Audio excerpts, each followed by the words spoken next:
Ah oui, bien fait, c'est du billard.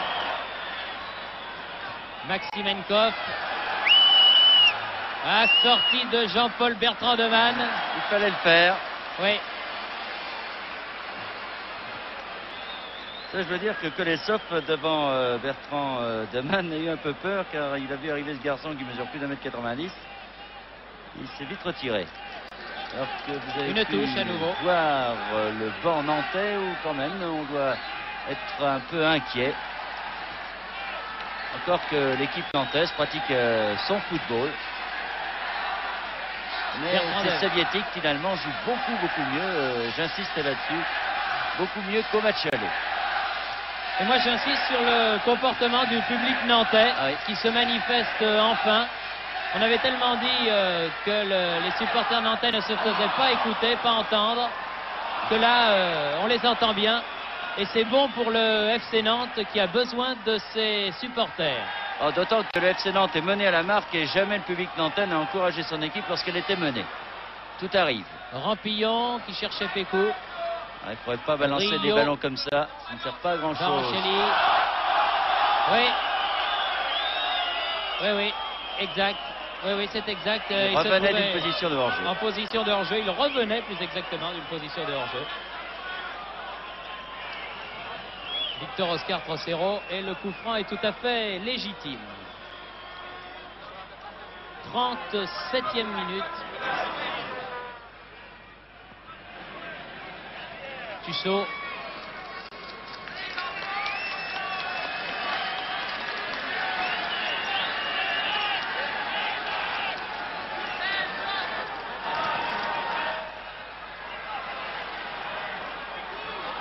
La balle était trop profonde pour que Pécou puisse s'en saisir. D'un gardien à l'autre, de Bertrand de Man à Pilgouille.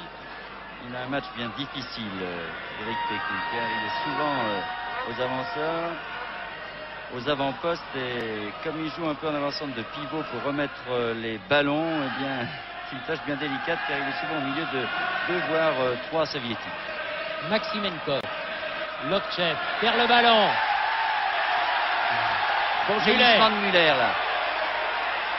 Tir de Muller au-dessus. Il y avait peut-être autre chose à faire là, car ils étaient en surnombre les Nantais avec Rampillon, avec Victor Trocero et avec Pécou. Muller a préféré la frappe de balle. Il a une frappe lourde, Oscar Muller, mais là elle était mal cadrée. Son tir plus exactement était mal cadré. Et toujours 1-0 pour ce Dynamo de Moscou, qui n'a tiré qu'une seule fois au but pour l'instant en première mi-temps pour marquer un but. C'est du 100%. Tussaud, bien joué.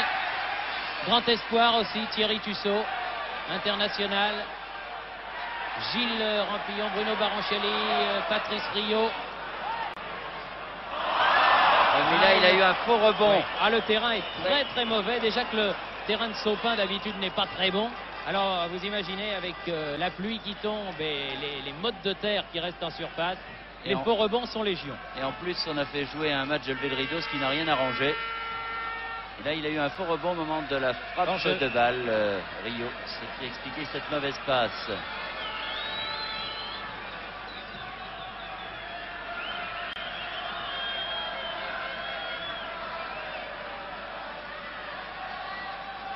Enzo Trocero.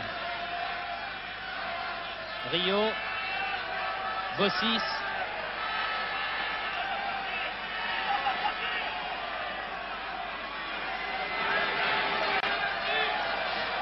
Bossis. Rio. Michel. Bossis.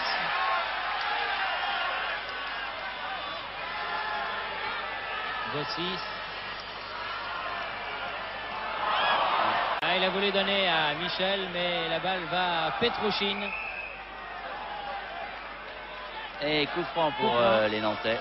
Le juge de touche estime, oui, l'arbitre suit son juge de touche. Et coup franc en faveur du FC Nantes pour une faute de Petrouchine sur Muller. Une tête nantaise. C'est un petit corner. Henri Michel. C'est bien les tirer, les bonnes balles brossées là. Ah, la balle est tombée dans les pieds de Enzo Trocero. 2 contres favorables et finalement dégagement de Novikov. Ah, ils étaient 10 soviétiques dans les 18 mètres, hein, c'était difficile.